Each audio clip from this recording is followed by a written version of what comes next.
2006 में रिलीज हुई death note एक अविश्वसनीय एनिमेटेड अलौकिक थ्रिलर है।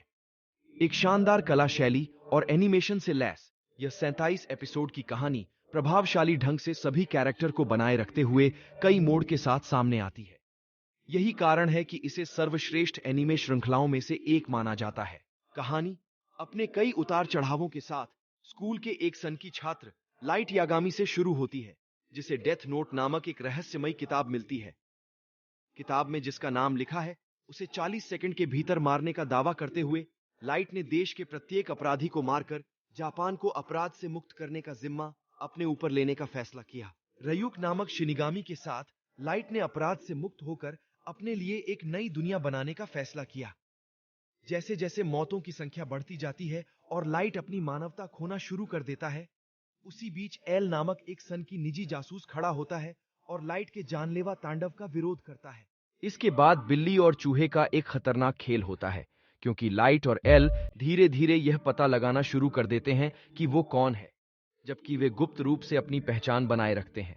अधिकांश भाग के लिए यह एक बेहतरीन फॉर्मूला है, और जैसे जैसे एपिसोड आगे बढ़ता है, डेथ नोट कुछ अच्छी तरह से तैयार किए गए प्लॉट ट्विस्ट के साथ उम्मीदों पर पानी फेर देता है, जो पूरी कहानी को बदल कर रख देती है।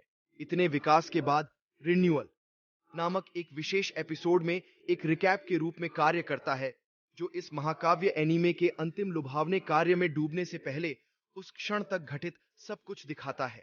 प्रत्येक एपिसोड भी महत्वपूर्ण लगता है, और श्रृंखला के अधिकांश हिस्सों में मुख्य रूप से अंधेरे मूडी टोन के बावजूद डेथ नोट कुछ स्वागत योग्य हल्केपन के रूप में कार्य करने के लिए हास्य के कुछ अच्छे विस्फोटों के साथ इस दमघोंटू तनाव को कम करने का प्रबंधन करता है। यह ज्यादा शक्तिशाली भी नहीं है और शो को मेलोड्रामेटिक पानी में फिसलने से रोकने का प्रबंधन करता है। आखिर में कैरेक्टर ही हैं जो इसे इतनी प्यारी श्रृंखला बनाते हैं। फोकल किरदार के लिए लाइट यागामी एक दिलचस्प विकल्प है। उनके सन की विचारों को लगातार श्रृंखला के हिस्सों में पेश किया जाता है।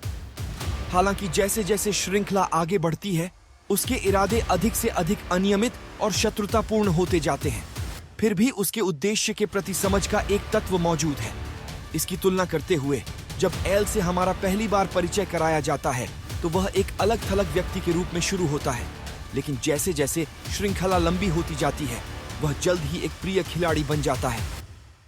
सहायक कलाकार भी उतने ही आकर्षक हैं, और श्रृंखला मृत्यु की अवधारणा पर बहुत अधिक निर्भर होने के कारण डेथ नोट में काफी संख्या में बड़े और छोटे खिलाड़ी शामिल हैं जिनकी मृत्यु हो जाती है। परिपक्व रूप से लिखी गई यह श्रृंखला निश्चित रूप से मृत्यु और नैतिकता के आसपास कुछ बहुत ही दिलचस्प अवधारणाओं से निपटती है। श्रृंखला की मुख्य कथानक रेखा को अच्छी तरह से जोड़ती है, जबकि मुख्य कहानी के रास्ते में कभी नहीं आती है। डेथ नोट एक महाकाव्य घड़ी है जिसके 37 एपिसोड पूरे हुए हैं, लेकिन उत्कृष्ट चरित्र चित्रण और अच्छी तरह से तैयार किया गया कथानक इस यात्रा को बेहद यादगार बना देता है। एनिमेशन और कला शैली पूरी तरह से सुसंगत है, जो आपको इसके संतोषजनक निष्कर्ष तक ले जाने में तल्लीन रखती है। इसे अपनी पुस्तक में अंकित करें। डेथ नोट को अवश्य देखना चाहिए, और यदि आप इसे पहले ही देख चुके हैं या एनीमे का पूरा रिकैप चाहते हैं, तो मेरा अगला वीडियो देखें।